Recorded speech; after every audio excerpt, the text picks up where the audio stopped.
Atụọ Mazi Nnamdi Kanu nga, what are we going to do? Have you sat to ask yourself, what about 20th of November? What if they sentence Mazi Nnamdi Kanu to death by hanging, Chukwekwena, or by firing squad, Chukwekwena, or life imprisonment? What are we going to do? Igemekwa election na 2027. Iyero na emeku unu niile. Governor of Enugu State, Governor of Anambra State, Hope Uzodimma, Alex Oti, Obonni Anwifuru. All of you should cover your faces with shame. Ndewonu ụmụnne m ndị Igbo ndị ọma njem ọnụ, ekelekwa m unu. Ebe nsi ewetara unu ozi a bụ n'ụlọ ozi ndị sim.si ha asịrị FM. Aka m bụkwa nwanne gị nwoke 042 Solex, onye akụkọ ụwa. Ihe onyonyo a ị na-ahụ n'iru ebe a si na ihe onyonyo live video nke nwanne anyị nwoke bụ Mazi Oko Emmanuel Onyeka, onye nke ama ama dịka Okwulora ndị Igbo mere, bụ ihe onyonyo o ji wee na-akpọku ndị Igbo niile ndị ọnụ na-eru n'okwu gbasara okwu nwanne anyị nwoke bụ Mazi Nnamdi Kanu, bụ onye nke ndị gọọmenti etiti Naijiria ji eji n'ụlọ ọrụ ndị DSS kamgbe afọ anọ gara aga. O wee na-ekwu si na ọ bụrụ anyị bụ ndị Igbo ihe ihere na nwanne anyị nwoke bụ Mazi Nnamdi Kanu nọ n'ime ụlọ nga kamgbe afọ anọ gara aga ugbu a ma nweghị ndị Igbo ọnụ na-eru n'okwu ndị ga-agbakọta nwa ọnụ wee gawa Abuja ka ha na onyeisi ala obodo Naijiria kpaa nkata dịka otu obodo maka amara ka a ga-esi atọhapụrụ anyị nwanne anyị nwoke. O wee malite gụwa ụfọdụ ndị mmadụ ndị dị iche iche ndị nwerela ụdị okwu a Mazi Nnamdi Kanu na ndị gọọmenti etiti Naijiria nwere, bụ ndị gọọmenti etiti Naijiria kpụrụla wee kpọchie na mgbe gara aga, mana ndị obodo ha gbakọtara wee tinye ọnụ n'okwu wee ruo mgbe a tọpụrụ ha. Ọ gụrụ mmadụ dịka Asari Dokubo, wee gụọ mmadụ dịka Tompolo, wee gụọ mmadụ dịka Sunday Igboho na ọtụtụ ndị ọzọ ndị nwerela okwu yiri nke a ndị ha na ndị gọọmenti etiti Naijiria gbagharịrịla na mbụ. O wee sị na ndị a niile ya gụrụ na ọ bụ ndị obodo ha bụ ndị ọnụ na-eru n'okwu, ndị na-asụ otu asụsụ ha na-asụ, bụ ndị pụtara wee jikọọ onwe ha ọnụ dịka ukwu azịza gakwuwe gọọmenti etiti Naijiria wee gaa kwuo okwu n'isi ha wee tọhapụ ha. Mana kedu ihe mere nke nwanne anyị nwoke bụ Mazi Nnamdi Kanu ga-eji adị iche? O wee kpọkuo ndị niile na-achị achị n'ala Igbo, ma ndị gọvanọ steeti niile enwere n'ala Igbo, ma ndị sinetọ enwere n'ala Igbo, ha na ọtụtụ ndị ọzọ ọnụ na-eru n'okwu n'ala Igbo, wee jụọ ha otu ajụjụ wee sị, ma emegide ihe a niile ọ ga-abụzi mgbe ndị gọọmenti etiti Naijiria tụrụ Mazi Nnamdi Kanu nga makwanụ mgbe a mara ya ikpe ọnwụ ka ndị Igbo ga-ebili ọtọ wee kwuo okwu? Ogologo kwa dị mmanụ ka mgbede, ya mere buru oche gbudobe nso ma nọrọ ala ka anyị anya na ya bụ ihe onyonyo ma nụrụ n'olu nwanne anyị nwoke a bụ Mazi Oko Emmanuel Onyeka, bụ onye ama ama dịka Okwulora ndị Igbo, dịka ọ jụrụ ndị Igbo ndị ọnụ na-eru n'okwu ya bụ ajụjụ dị oke mkpa. Ya mere a sịla na Solex si kama lere onyonyo ya. Hi everyone, good morning, good afternoon, and of course, a very good evening wherever you might be watching from. I've not been here for a very long time due to a lot of concerns. I was in broadcasting, but ndị Igbo si na afọ ihe ka ubi ele ọba, and the Igbo tribe, the Igbo state, the Igbo nation on a critical state at this point in time, and all of us, the Nigerian court was na aga eme verdict in isi Nnamdi Kanu on the 20th of November, and a lot of us are not worried. Well, particularly myself, I'm worried. That is why on the Madiroma, but I have to do this broadcast. Asena Okuko nebe akwa broke ebera pumwe aka kama na oko wanoni. I want you to host a watch party. Copy the link to your friends on Twitter, on Instagram, or Messenger. Copy the link of this broadcast to every Igbo platform in America, in Germany, UK, in Japan, in Senegal, even here in Igbo land. Every Igbo man need to listen and understand why I am doing this broadcast. It's going to cost you only 2 seconds or thereabout to share this video. Mazi Nnamdi Kanu has been detained by the authorities of Nigeria for years, and nobody's talking about it. Mazi Nnamdi Kanu is having a valid court order here in Nigeria, and the order says give Mazi Nnamdi Kanu bail, and a certain court in Kenya granted Mazi Nnamdi Kanu certain amounts of money compensation because of what they call something rendition. Let me not say what I don't know because I'm not a lawyer. I'm not a law student and I don't practice law. So I'm going to limit this whole broadcast or story to the best of my knowledge. Nnamdi Kanu was accused of doing broadcast and all that. 1 month ago, we saw the same government of Nigeria negotiating with armed terrorists. You know what it means to be armed terrorist? And that is exactly why, more reason why President of the United States called Nigeria a disgraced country. You know what it means to categorize or to call the most populous, the most populated, the most talked about black nation or country a disgraced one? Coming from, you know, after Jesus Christ, after God in heaven, the greater man, after Jesus Christ in heaven, it should be whoever that is the president of the United States of America.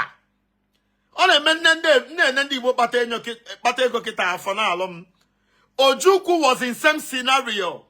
Sometime during the war, Ojukwu had to flee from Nigeria to Ivory Coast. And who fell to Buai, then president of Ivory Coast, gave Ojukwu shelter. Ojukwu na Yakubu Gowon no Rogo. Ojukwu na Ivory Coast. Yakubu Gowon na Nigeria. Oliver the Coke wait ye si na onye nwanne ya nọ n'ụzọ n'ife olili ada agụ ya na ụra ada atụ ya osi ga ka mba Ojukwu Chukwuemeka Odumegwu Ojukwu yesi na Ivory Coast. Yakubu Gowon bụ onye betray. Yakubu Gowon was the man who went against the Aburi Accord. Osi na onye nwanne ya nọ n'ụzọ n'ife olili ada agụ ya na ụra ada atụ ya. Shehu Shagari was the president of Nigeria. Alex Ekwueme of Oko was the vice president. Ndi Igbo ji wee biri. Sam Mbakwe, then governor of Imo State. Governor of Anambra State, Jim Ifeanyi Chukwumobodo. Somebody like Kemafia, Chubo Kadibo. Somebody like Nwafo Orizu, Akweko Orizu. Na cousin ya bi Igwe Orizu, Igwe Nnewi. Somebody like Izuchukwu Transport. Somebody like Ekenediri Chukwu. Stephen Edumude. Asi ke ihe na-eme. Agbale Ekwueme, asi abata. Na ife abarụ, na ike mba nọ Ivory Coast. On exile for 12 years. Ndị Igbo bịa together. Eje meeting. Yoba Shagari biko, negotiate ye. Ojukwu return to Igbo land. He said something. He made it categorically clear. Ojukwu si na onye ọkụkọ ya nọ n'ukwu osisi. Ọkacha oke ọkpa na-eso nwunye ọkụkọ ana. Ojukwu si ọ bụ na ọkụkọ gị nọ n'ukwu osisi. Gị kajie ya okwu tobi ya ụnọ. Ihe obi n'ụbọ akụluo ụnọ. Ndị Igbo bịa develop unu bụ unu. Ọ na-eme oke ọkụkọ si nwunye ọkụkọ pụọ. O sori ya larụ. Nwunye ọkụkọ pụọ n'ụtụtụ. Oke ọkụkọ sori ya pụọ. Before you know it, onye nwe oke ọkụkọ chọba ya achọ.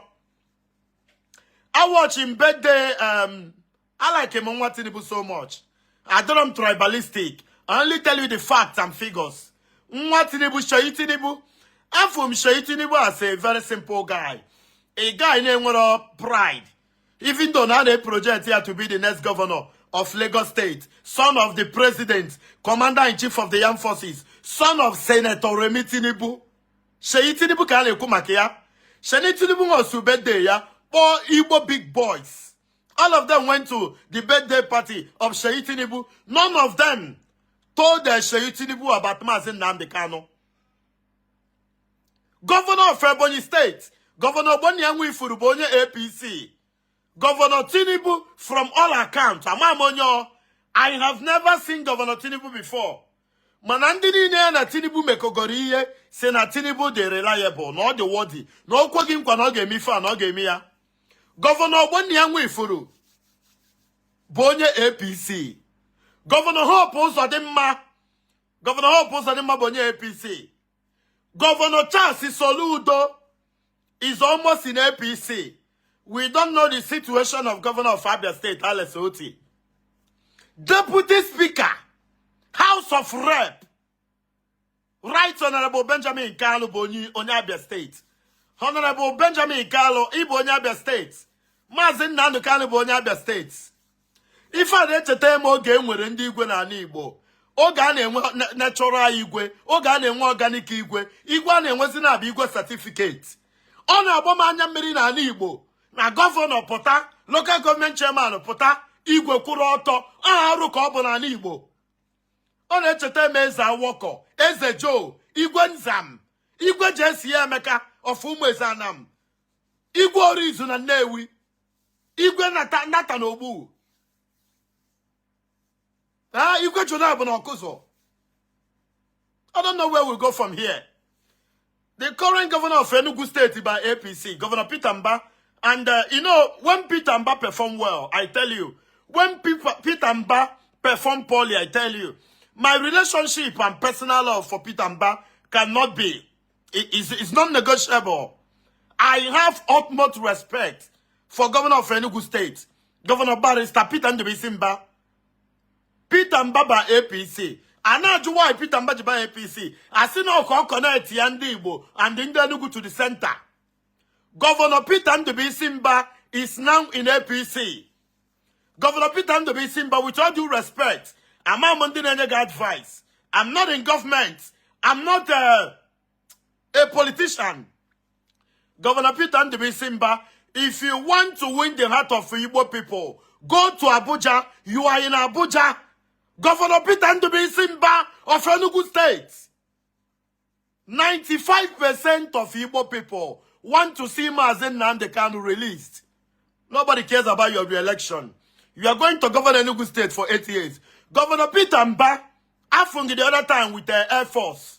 You were flying with Air Force on national assignments. Your son, Nwagi Nwoke, your brother, is languishing in DSS custody in Abuja. Governor Nnamdi Kanu, ona de masokata eze anya, ekpuru nkata n'isiku ya okwu. For the past 2 months in Enugu State, and what if I because our governor they negotiate APC, on they negotiate APC, they are already planning for next election. Managua don Akirika.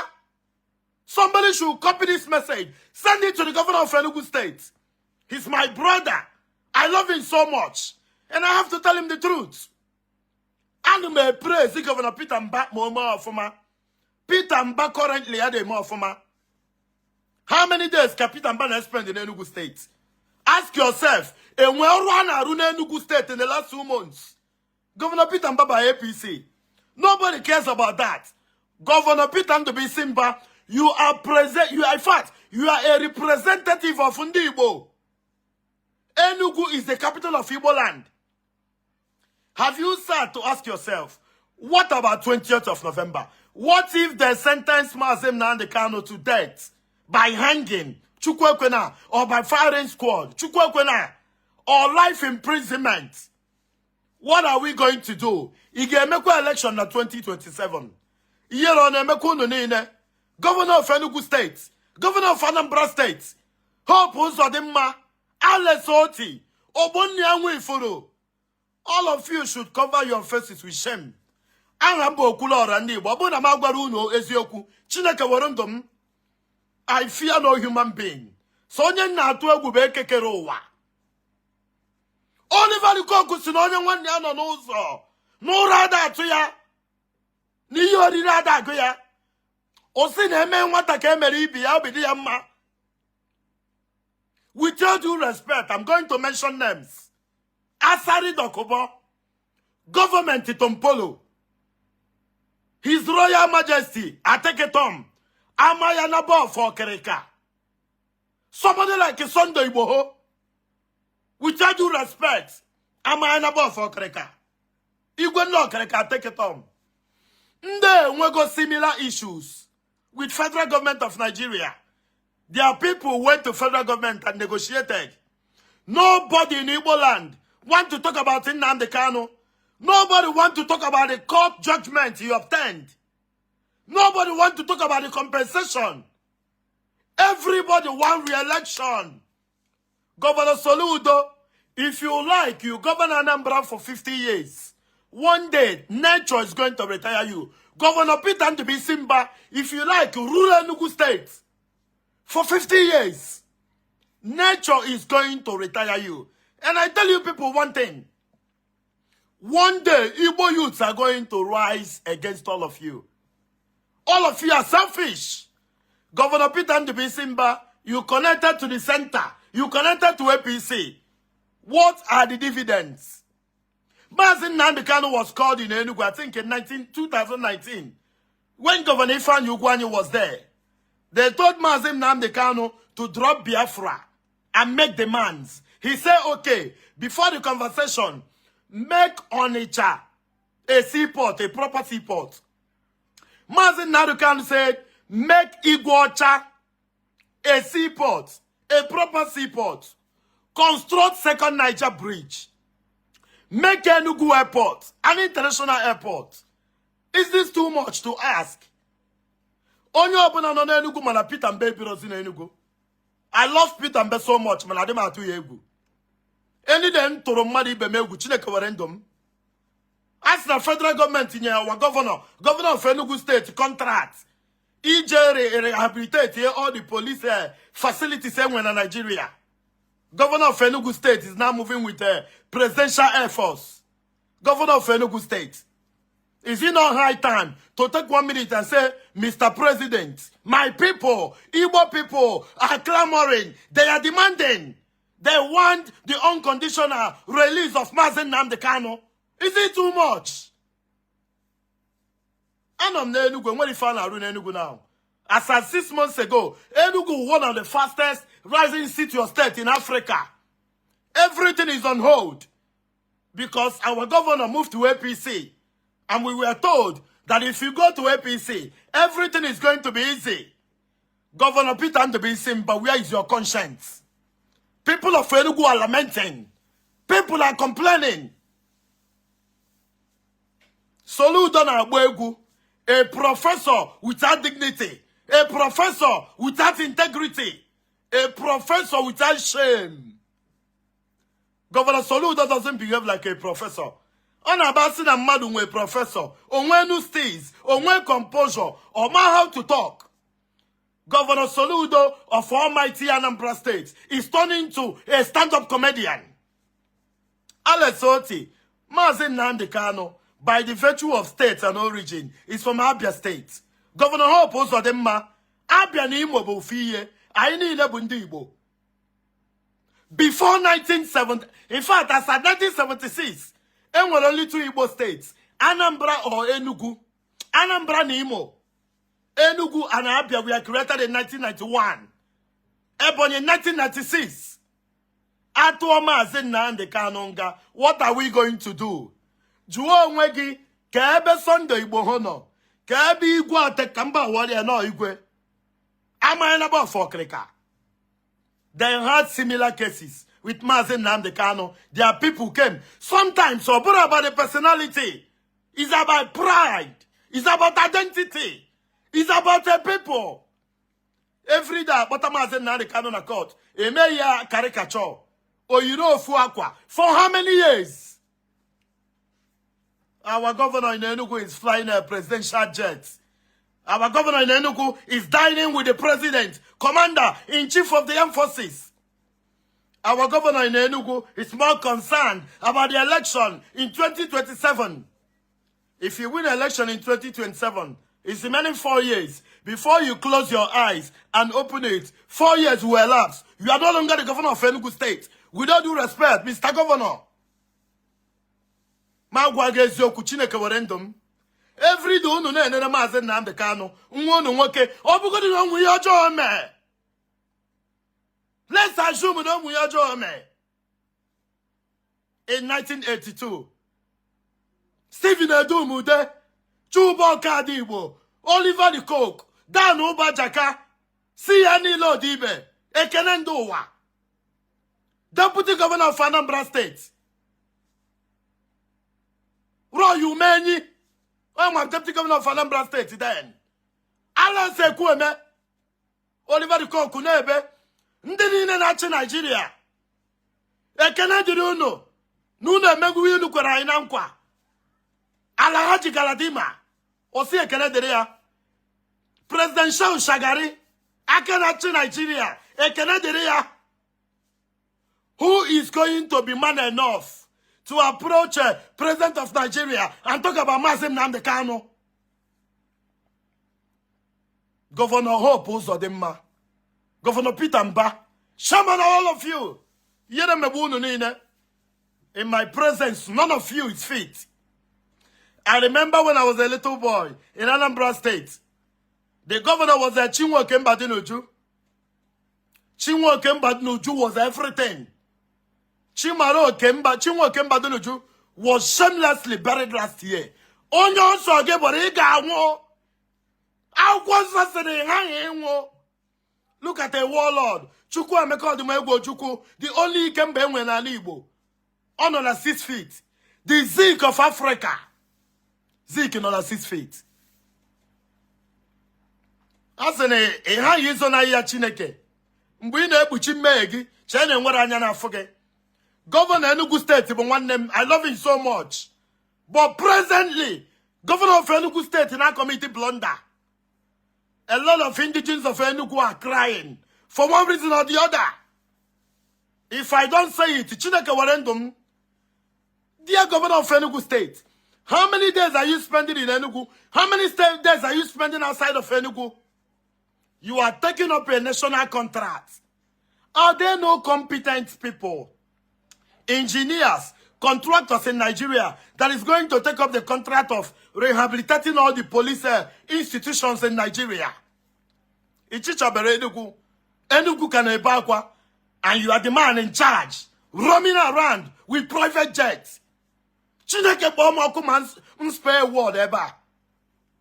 You think you will remain the governor of Enugu, remain the governor of Anambra, remain the governor of Imo, if the jet Mazi Nnamdi Kanu? Asị na ndị Igbo adịghị echekwa ife ha nwere echekwa. Ọ bụrụ na a ga-eme Nnamdi Kanu ife a, or this successful, what if it comes your turn? Look at the capacity of Ike Ekwere Mmadụ. Ike Chukwu Ekwere Mmadụ, Deputy Senate President then. Look at the predicament on here. It tells you one thing. Enwere onye karịrị ọnwụnwa.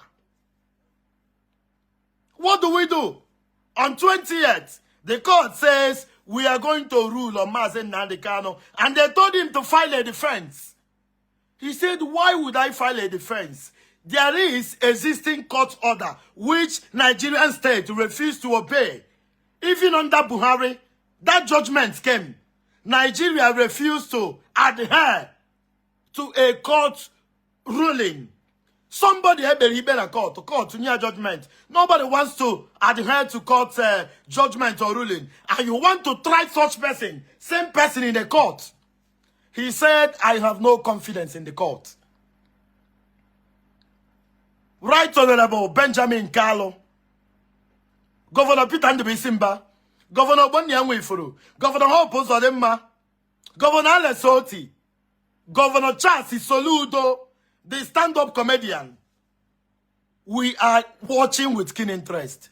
If anything goes wrong on 28th, Igbo people will never forgive all of you. Igbo people will never, ever forgive all of you. I know for how many years? I know the other month, or last month. Now, somewhere in northern Nigeria, Kafulani Hesman Ubuegbe, Burafo, Narianonu, they negotiate with Nigerian government. Managing Nnamdi Kanu, Makasi no Kuroku na radio. He said something on radio. A Judea for how many years?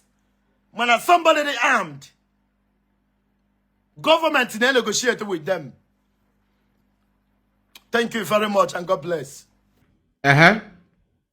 Ọkikirichala ya bụ ihe onyonyo. Na mbụ ana m ekele ya bụ nwanne anyị nwoke bụ Okwulora ndị Igbo. Ana m asị gị jisie ike nna m. Chineke nna gbaa gị ume ebe ọ pụrụ iche. Maka na ịdịbụ mbụ ekwu. Mgbe na-agbakwunyekwa n'okwu ikwuru ekwu, na-agbakwunyekwa nke anyị na-ekwubukwa na mbụ, we na-asị ndị Igbo ndị ọnụ na-eru n'okwu ole ihe na-eme. Anyị aka enwekwara mmadụ n'ala Igbo. Ndị Igbo aka enwekwara mmadụ. Maka na ihe a niile na-eme ugbu a, nkịtị a niile unu na-agbachi ugbu a, ọ na-adị ka gasị na unu amaghị ebe nkịtị a na-edowe ndị Igbo. Ọ na-adị ka gasị na unu aghọtachaghị ụdị ọnọdụ, ajọ ọnọdụ nkịtị a niile unu na-agba na-edowe ndị Igbo. Ndị Igbo bụ ndị ama ama dịka ndị na-anaghị atụ onye ọbụla ụjọ. N'ụwa gbaa gburugburu, onweghị ebe ọbụla ị gara ahụ ndị Igbo ha na-atụ mmadụ ụjọ. ndị Igbo bụ ndị ahụ na-abata n'obodo ma a chọrọ ha ma achọghị ha n'obodo ahụ. Ndị Igbo ga-akwụrụ ebe ahụ mepee obodo ahụ ma sorokwa wee na-eme ihe a na-eme n'obodo ahụ, ndụ a na-aga aga. Mana abịazịa n'obodo Naijiria, ndị Igbo anaghịzi enwe ọnụ okwu. Maka gịnị? Maka na ndị ọchịchị anyị, ndị anyị kpọrọ ndị ọchịchị na ndị anyị kpọrọ ndị ndu ereela anyị kọbọ kọbọ na tọrọ. Ọ jọkwara nụ njọ, ọ jọgburu dele na njọ ma sigbuo nkakwụ n'isi. Ọ na-abụ nlegide ihe a niile anya mgbe na-asị emegide ihe a megide ihe a megide ihe a. Mazi Nnamdi Kanu onye ọbụla mara, ọ bụghị sọsọ ndị Igbo bụ ihe ma na o nwere ọnụ n'ala Igbo, ma ndị obodo Naijiria mara na o nwee ọnụ n'ala Igbo.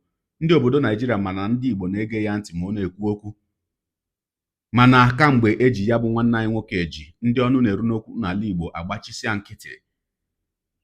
Ka m kwukwe ya bụ okwu ịdọ aka na ntị m na-ekwubu, a sị m o nwekwa ihe ọbụla mere Mazi Nnamdi Kanu ma Chukwu ekwena, mana onwe ihe ọbụla mere Mazi Nnamdi Kanu asị na achọọ ya ma ahụghị ya, ndị obodo Naijiria ga-ejikwa isi anyị wee ṅụọ mmiri dịka iko. Tụfịa akwa, onwe ihe ọbụla mere Mazi Nnamdi Kanu ka m kwukwa ya ọzọ, ọ naanị oge ka oge ewe. Mana tupu ime ihe na-eme, gị bụ onye Igbo, onye na-eche na ihe a niile a na-ekwu ugbu a agbasaghị gị, gị bụ onye na-eche na okwu Mazi Nnamdi Kanu na ọ bụghị okwu ndị Igbo. Onwe ihe ọbụla mere nwoke ahụ ebe ahụ ọ nọ, naanị oge ka oge ewe. Oge na-abịa mgbe ndị obodo Naijiria ga-amalite na-atụ ndị Igbo okwute, makwa na ahụ onye Igbo ebe ọbụla achụgide ya, kụtuo ya n'ala ma kụgbuo ya, maka na ha ma na onweghị onye ga-ekwuru gị, maka na ha ma na ndị Igbo anaghị ajụ ese ụmụnne ha, maka na ha ma na ihe ọbụla e mere onye Igbo nọ akọcha ya nnọọ otu ahụ obee na onweghị ebe ọ na-adaje. Wee na-etikwa ya bụ mkpu ọzọ, wee sokwara ya bụ nwanne anyị nwoke bụ Okwulora ndị Igbo wee na-eti mkpu a na-asị ndị Igbo ndị ọnụ na-eru n'okwu, ịkpọrọ onwe gị gọvanọ, ịkpọrọ onwe gị sinetọ, ịkpọrọ onwe gị House of Rep memba, ịkpọrọ onwe gị igwe, ịkpọrọ onwe gị eze, ịkpọrọ onwe gị onye otu ndị ọha na eze ndị Igbo, wee na-ajụ achụpụzia ndị Igbo ma ọkwa na apịchizie ndị Igbo, pinyụa ndị Igbo ka ọkụ, ọha na eze ndị ebe ka unu ga na-azadị. Unu na-ahụ ka ala Igbo dịzi ka mgbe aka ji ya bụ nwanne anyị nwoke bụ Mazi Nnamdi Kanu. Mgbe na-ajụkwa emegide ihe a niile a na-eme otu a, unu gbachigide nkịtị otu a, ewechukwu anyị n'ala Igbo, ọha na eze ndị ebe ka unu ga na-azadị. Nke a bụ ụfọdụ ajụjụ dị oke mkpa nke nsị ka m jụọ wee gbakwunye na ya bụ okwu nke nwanne anyị nwoke bụ Okwulora ndị Igbo kwuru. Onye nwere ntị ya nụrụ, onye mara asụ ya sụọ n'odo, onye na-amaghịkwa na-asụ ya sụọ n'ala. O nwere ike mgbe na-asụ n'ala ọ bụrụ n'ụkwụ ka ị sụrụ ya, maka na ọ na-abụ atụọrọ ọmara ọmara, atụkwara n'ofeke ofere isi tinye n'ọfịa. Ọ bụrụ maka ya, gị onye ụwa, onye na-egere akụkọ ụwa m, ịmara nlecha esi eme ya, denyere ebumnuche gị otu isi hụ ya bụ ihe nke ikiriri ugbu a na ngalaba okwu ka anyị mara uche gị, n'ihi na uche onye adịghị ya njọ. Daalụkwa gị na-eso eburu anyị sonye, ekelekwa m gị onye asị gị jide ka iji, onye asị ya jide ka o ji, ịmara na nke o ji kacha mma. Ekpere m bụ na Chineke nna ga na-anọnyere gị ọpụpụ gị na mbata gị, na-etinyere gị aka n'ezi ihe niile nke ị na-eme. Gị taa bụkwanụ mbụ ị na-ahụ onyonyo anyị, asị gị nnọọ. Onye gị na ya ka nọkwa bụ 042 Solex, onye akụkọ ụwa n'iru akwụkwọ efere mba ụwa. Ya mere, ọ bụrụ na ka m mere dị gị mma n'obi, nwanne biko, ọ bụ na Facebook na Instagram ka na-ahụ onyonyo apịara m folo, ọ bụ na YouTube ka ị na-ekiri ya bụ ihe onyonyo pịara m sọskraịbụ ya na mgbịrịgba anya n'akụkụ ka ị nwee ike na-enweta ihe onyonyo ndị ọzọ m ga na-ewetara gị n'ọdịnihu. Igbo ndị ọma njem ọnụ, Igbo mụrụ nze mụọ ọzọ, ekelekwa m unu wee na-asị na ọ ga na-adịrị unu niile mma o. Ise, ngwanụ tụsawara m ihe onyonyo a na-atụsara m ya bụ ihe onyonyo na-apịrị maka na share button ya mara gị mma, ezigbo mmadụ. Udo dịrị unu.